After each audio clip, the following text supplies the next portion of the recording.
All right, there was a gutter right here with the concrete like that. This is what we do. We undermine the stamped concrete and then we core it. Guys did a really nice job. So right there, they went ahead, they cored that. It's really clean. They'll run the line through there. They'll be able to get the 3-inch line under there. Really nice. We're grabbing up that downspout too. We're going to run this all the way to the street on a 4-inch main. All right, so we pull our 3-inch plus through. We don't use a 90. Francisco did a great job. Once he gets a 3-inch leaf filter hooked up to this,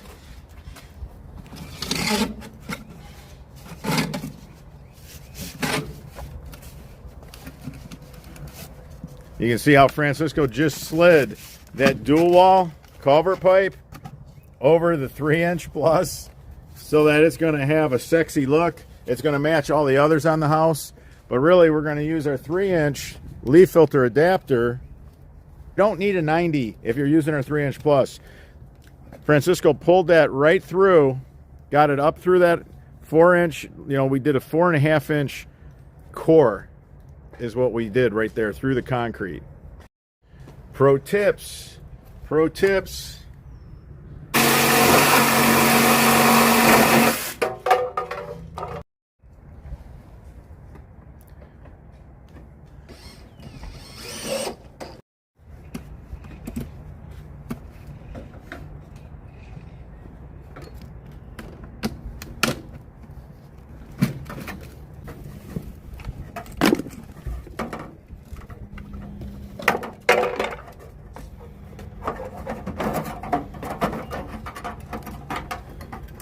So sometimes when you don't have the flexibility that you typically do have, once in a while, like in this case, where you got concrete and everything's very fixed, you have to just unscrew the downspout. There's a beautiful connection. Really nice. Right there. That's a professional install.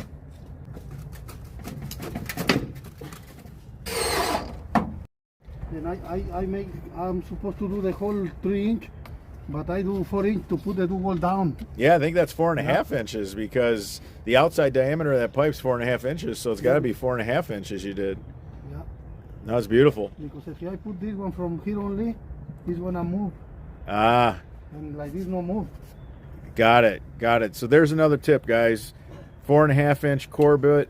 You don't want to use a 3.5-inch core bit and just, you know, because you can, and then you get the 3-inch plus through there. But then, like Francisco just pointed out, that riser, because we like that, we want it to match everything.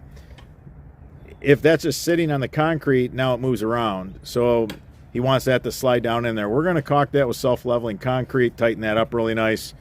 But that's a beautiful install.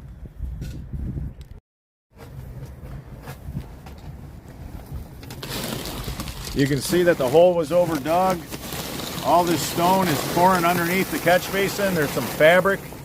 Put some fabric down. And now we're just pouring all this pea gravel underneath the catch basin. We'll put some extra pea gravel along the sides of the catch basin.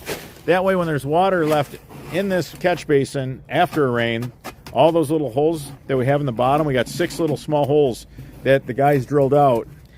And just use a small drill bit. You don't want to use a big drill bit. If you use a really big drill bit and you got permeable soil, you'll lose too much water at the catch basin. So this catch basin hooks up in seconds. You can't even measure time because you take the pipe and it just snaps right on. That's not the norm. Unfortunately, the industry is full of products that were made by people that don't use them. And honestly, I would say 85% of the parts that are out there don't work very well at all. Once you work with them enough, you know how to manipulate them. But that's why we went ahead and started making all of our own parts. So you can see the heavy duty 3-inch plus, nice and straight. The catch basin is literally levitating. There's an air gap under it. So Francisco, he's just gonna Lay that piece of fabric at the bottom, put a bunch of stone down on that, set that catch basin right back on that bed of pea stone. Just enough to fill that gap of that overdug hole. This has already been drilled out. There's 6 holes in the bottom of that. Little 3/16 inch holes. This is it. That's all you got to do. The catch basin has a unique design where this mimics the pipe, the top portion of the catch basin. So when it's on 1% slope, it's always empty. The top portion's always empty. If you're in clay and it's been saturated and you can't get the water to all leach, it's not a problem because it can freeze up. Again, I've done videos on this. Showed the basins froze up and still working after a thaw. The guys are working as a team. There's that turf restrictor plate.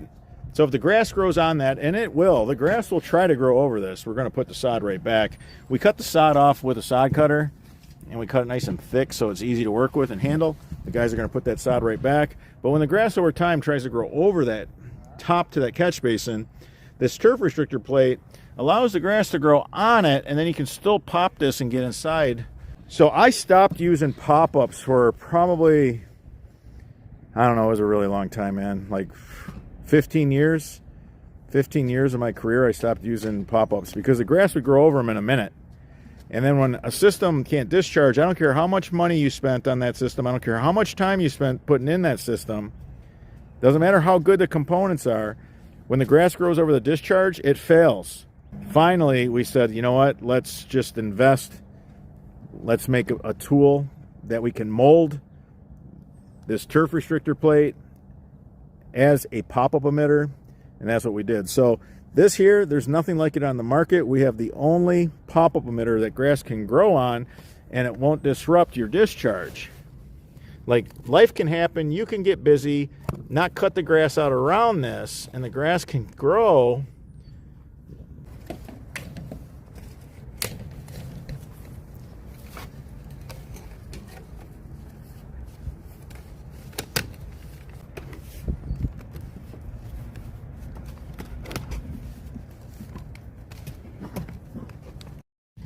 There's a picture-perfect connection right there. 2 downspouts wide together.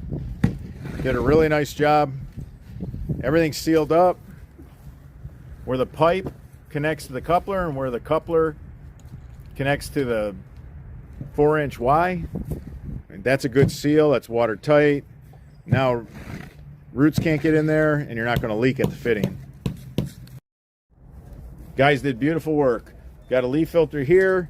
Got the 12-inch round with the 4-inch solid cover. You just take a screwdriver, pop it. It's so easy to maintain. No screws. I hate those little screws that get lost.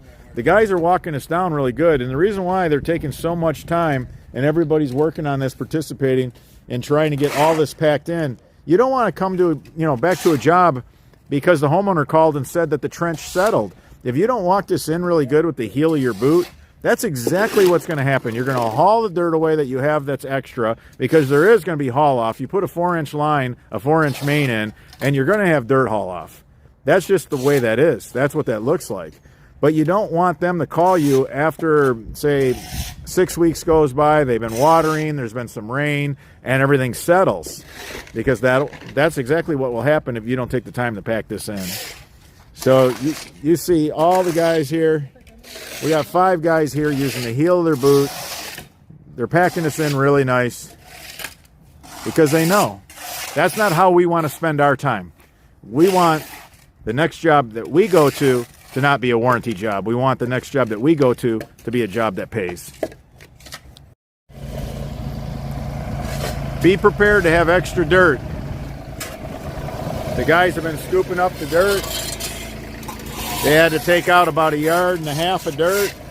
Whenever you run a 4-inch line, it takes up a lot of area, so you're gonna have to haul away some of that dirt or have a place in the yard to put it.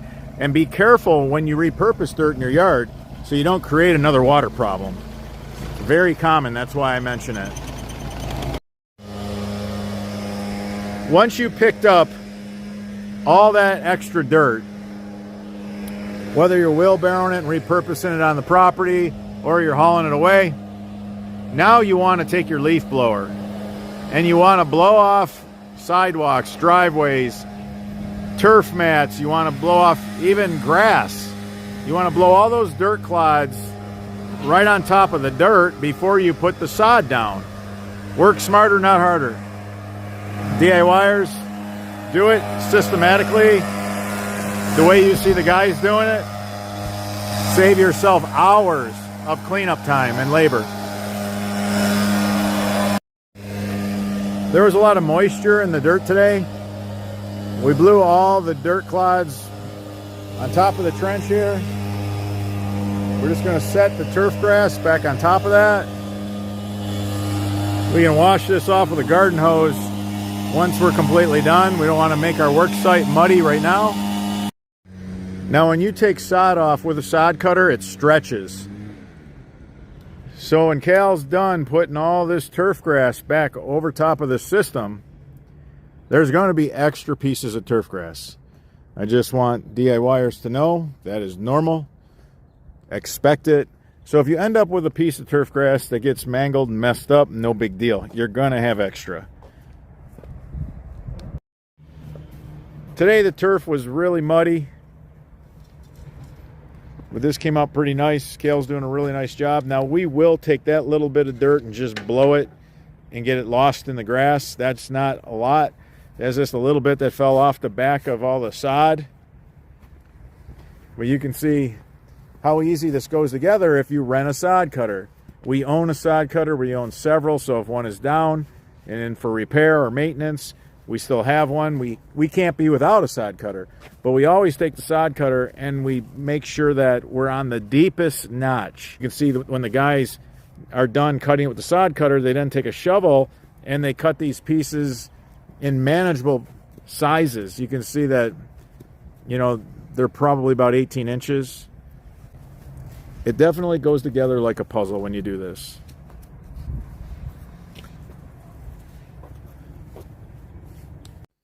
If you enjoyed this video, give us a thumbs up. It supports the channel. If you have any questions regarding this installation, leave them in the comment section. I'm your host, Robert Sherwood, and until the next video.